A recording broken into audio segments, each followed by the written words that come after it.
Do you see what I see? Jangan lupa untuk subscribe, share, dan nyalakan lonceng notifikasinya sebagai bentuk dukungan kamu.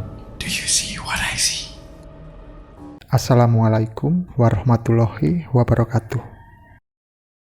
Halo semuanya, saya Danang Sutani. Cerita ini merupakan cerita kedua saya di Do You See What I See. Peristiwa ini merupakan salah satu pengalaman horor yang saya alami sendiri. Kejadiannya sekitar tahun 1999, di mana waktu itu saya masih kuliah di luar kota. Dan kebetulan sekali bertepatan dengan liburan semester. Pada waktu itu pula saya sedang pulang kampung. Ya, pulang ke kota kelahiran saya.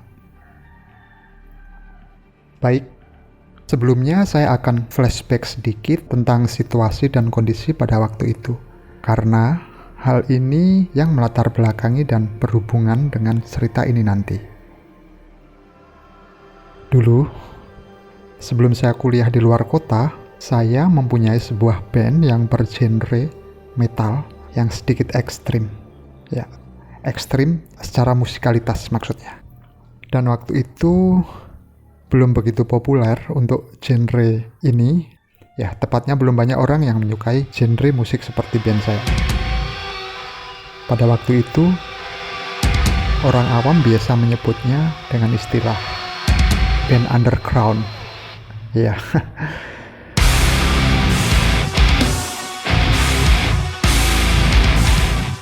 Nah, waktu di era tahun itu, jika kami akan perform, susah sekali mencari studio atau tempat latihan karena rata-rata studio musik pada umumnya menolak band bergenre seperti band saya ini.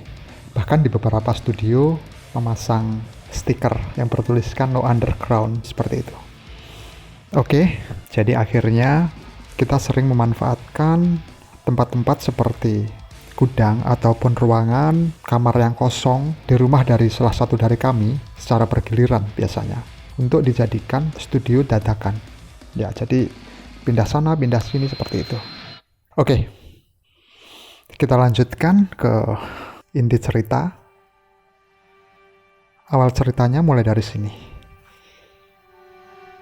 Sebelum saya pulang liburan semester, salah satu teman band saya, sebut saja Tri, memberi info jika dalam waktu dekat band kami diundang untuk perform di sebuah event yang lumayan besar di kota tetangga.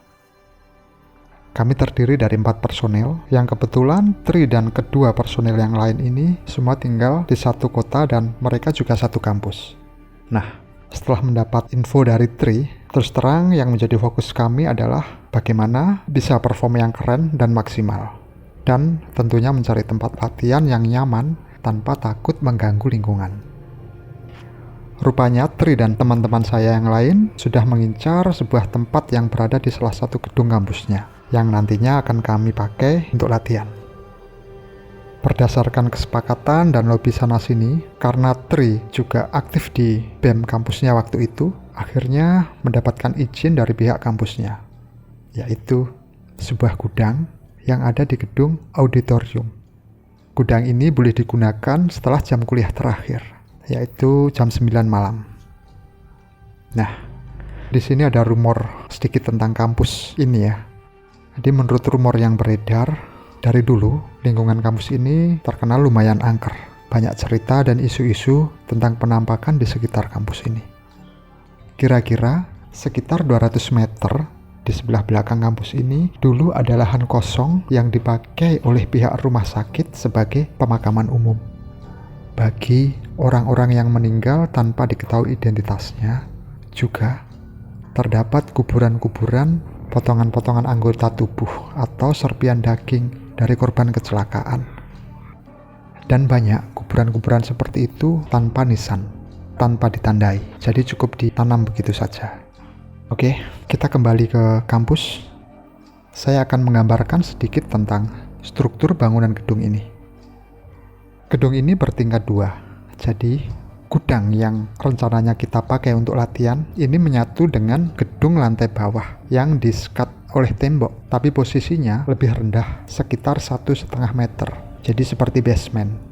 Ruangan gudang ini cuma ada satu pintu masuk, dan di samping kiri tepat ada anak tangga menuju lantai 2 yang posisi tangganya di luar tembok gudang ini.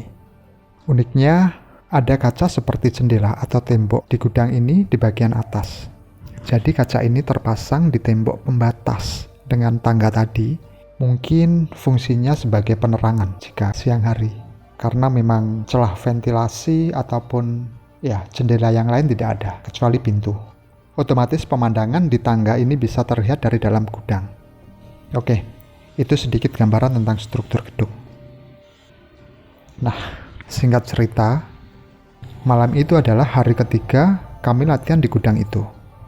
Jam 8 malam, kami berkumpul di rumah Tri yang hanya berjarak 300 meter dari kampus. Dan memang, seperti biasa, mulai dari dulu, rumah Tri ini sebagai base camp kami untuk berkumpul.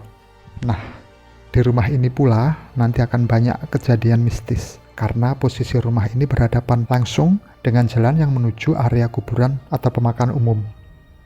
Apalagi ibunya Tri ini, beliau mempunyai insting dan sensitivitas yang sangat kuat akan hal-hal tak kasat mata, termasuk kejadian di luar nalar setelah acara perform band saya nanti. Nah, kejadian horor ini sebenarnya berturut-turut, tapi akan saya ceritakan di lain waktu. Kali ini kami sengaja berangkat lebih malam, karena di malam-malam sebelumnya ketika kami datang jam 9, ternyata masih ada beberapa orang di kampus. Meski jam kuliah udah selesai. Saat itu sekitar jam 9 lebih 45 menit, kami tiba di depan kampus ketika pintu gerbang sudah ditutup. Pak Satpam penjaga di pos pun sudah tahu maksud kedatangan kami. Sembari membukakan pintu gerbang, sebatas sepeda motor bisa masuk saja, kemudian menutup kembali.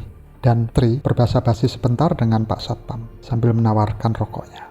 Sementara itu, saya dan yang lain langsung menuju gudang untuk prepare. Sebut saja David. Dia satu kampus dengan Tri. Kebetulan si David ini biasa aktif di radio kampus. Maka tak heran sering ada kesibukan di kampus sampai malam. Karena sudah tidak ada kegiatan dan kebetulan radio juga sedang off air, akhirnya David ikut nimbrung bersama kami malam itu.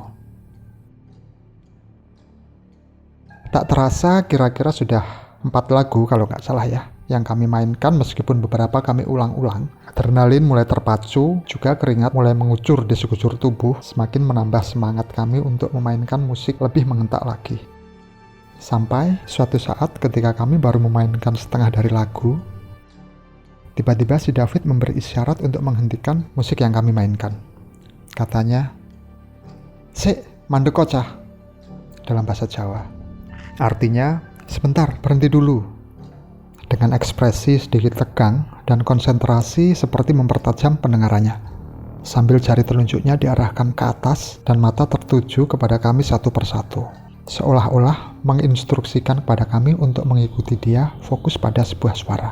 Sambil berkata, "Krungu apa ora?" Artinya, "Dengar apa enggak?" Kami diam sejenak dan membalas David, "Enek apa toh? Ada apa sih?" David menjawab, "Aku krungu suara wong wedok koyok ngguyu." Artinya, aku mendengar suara wanita seperti tertawa. Terus terang, pada waktu itu saya agak sedikit tegang karena melihat ekspresi David. Saya pun menjawab dan karena pada waktu itu saya tidak mendengar suara apa-apa selain suara musik yang kami mainkan. "Masa sih? Yang bener, Fit, jangan bercanda." David dengan spontan menjawab, "Serius, aku dengar ada suara seperti ketawa bahkan ada yang menjerit." David bilang seperti itu. Akhirnya kami break sejenak sambil minum karena ruangan gudang terasa pengap dan panas sekali. Sampai di sini kami tidak melanjutkan atau menanggapi debat mengenai suara yang didengar David. Ketika kami berdiskusi dan saling mengomentari permainan musik masing-masing dan lagu yang dimainkan, memang kadang terdengar suara di sela-sela suara kami. Saya berpikir itu pantulan suara kami. Wajar dong, ini kan gedung. Dalam hati, ya tidak ada yang aneh. Tapi setelah saya cermati kok, ya memang benar, seperti suara cewek. Antara tertawa dan kadang menjerit. Saya ingat dan saya pastikan hanya 2 kali. Itu menurut pendengaran saya. Saya sempat juga pastikan untuk ngobrol lagi dengan teman-teman dan saya perhatikan pantulan suara atau gema suara kami. Tidak ada suara lain di sela-sela suara kami. Dan memang benar, sepertinya 2 kali yang saya dengar itu adalah suara wanita. Oke, sampai di sini saya tidak berpikiran macam-macam, sampai akhirnya terdengar suara tiang listrik dipukul atau dibunyikan Pak Satpam dan memang biasanya yang mendanakan jam 12 malam. Saya sempat keluar sebentar untuk mencari udara segar sambil menyalakan sebatang rokok. Kira-kira jam 12:10, ya kalau nggak salah. Di luar suasana sangat sepi sekali. Tapi udara di luar terasa dingin menusuk, padahal di dalam sangat pengap dan panas. Tak lama kemudian, Tri dan David menyusul keluar, duduk di tangga sambil menghabiskan sisa rokok di tangannya. Tiba-tiba David nyeletuk, "Masa masih ada orang di lantai 2 ya?" Kemudian Tri menyaut, "Yo Pak Hadi kae, ndek pos satpam, sopo maneh?" Artinya, ya Pak Hadi itu yang ada di pos satpam, siapa lagi?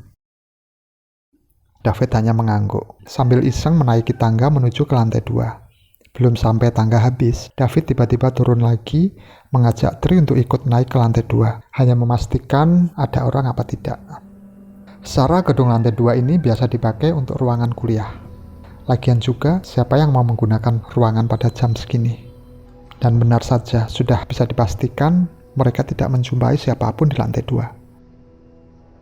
Tak lama kami pun masuk ke gudang lagi untuk melanjutkan latihan. Kali ini posisi kami latihan sambil berdiri membelakangi pintu masuk. Sedangkan David sebaliknya. Dia duduk di kursi menghadap keluar atau ke pintu masuk. Dan posisi dia duduk sejajar lurus dengan kaca seperti jendela yang ada di tembok pembatas gudang dengan tangga lantai 2 ini. Meski posisi jendela di bagian atas, namun sangat jelas pemandangan di luar, tepatnya di area tangga. Karena ada penerangan.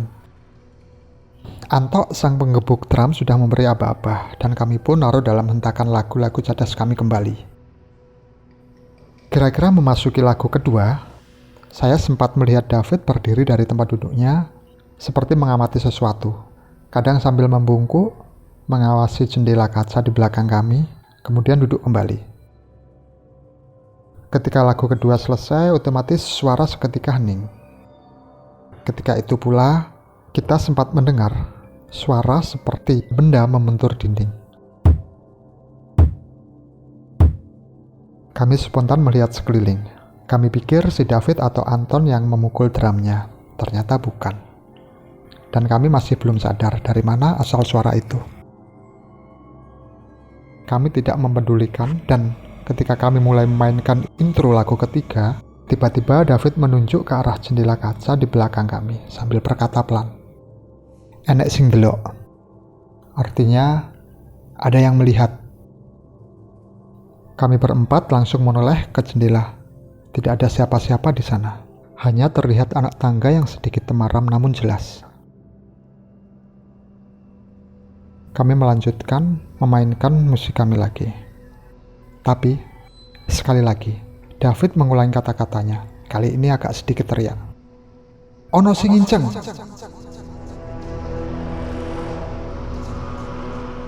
Artinya, ada yang mengintip. Saat itu pula saya hentikan permainan gitar saya dan diikuti yang lain. Sayup-sayup terdengar suara benturan lagi. Sekali lagi, saya menoleh ke arah kaca jendela itu. Dan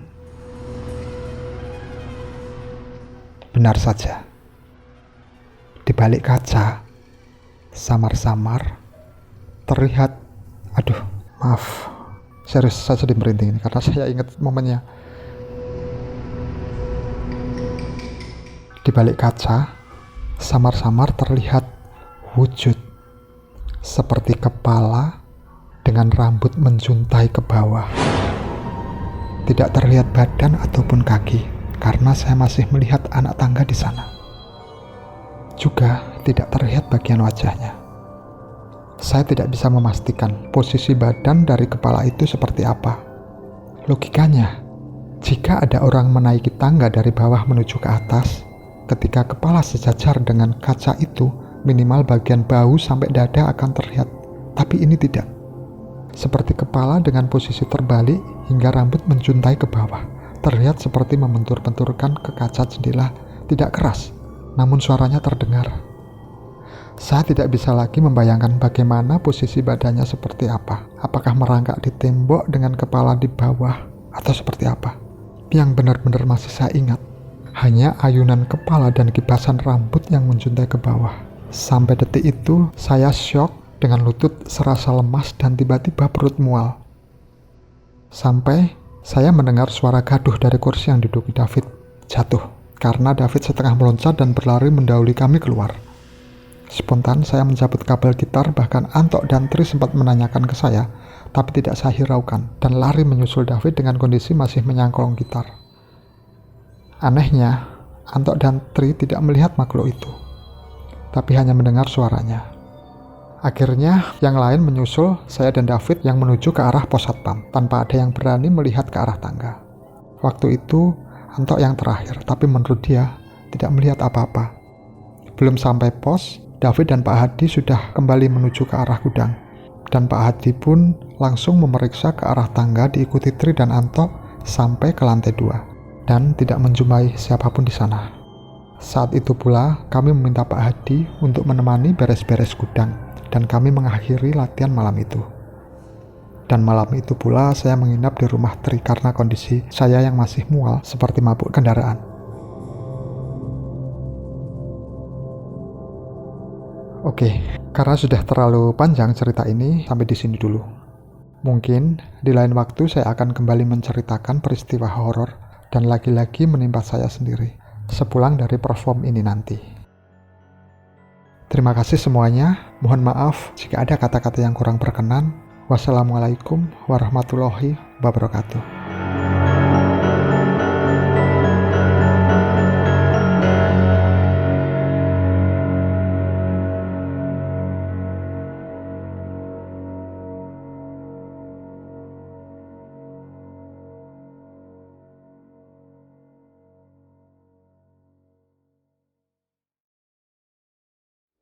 Kamu juga punya pengalaman horor? Kirim cerita kamu ke alamat berikut.